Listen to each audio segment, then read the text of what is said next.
Hello welcome back to a new mini vlog so आज व्लॉगटी है मुझे दिन में कौन कौन करुँची तो ऑफिस बाहरी गली एंड मत सका जेहतु हाइड्रेटेड रही था तो मो आखि आगे आज आग आसला लस्सी जोटा कि मोर ऑल टाइम फेवरेट तो ताकू पीकी मुझे काम कली डायरेक्ट कली आज लंच भुवनेश्वर पटिया जो मैंने रोथे ये जगह को समस्ते बहुत भल भाव जानते हैं आम ये जाऊ सब लंच करने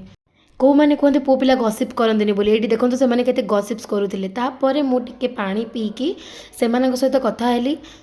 मार्च स्टार्टिंग रु एते खरा हेले जे 5 मिनट बाहर को गली जदि मु गोटे बॉटल पानी पूरा पी जाऊँगी और फेस रे मोर बहुत टैन भी हो जाऊँगी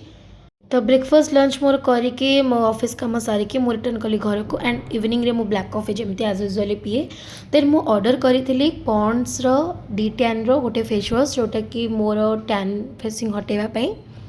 जेहेतु मु पॉन्ड्स रो मॉइस्चराइजर आउ तार क्रीम यूज करे सो दैट मु पॉन्ड्स रो ही ऑर्डर करी फेस वाशटा एतिकी हिंतला दिनर व्लॉग बाय।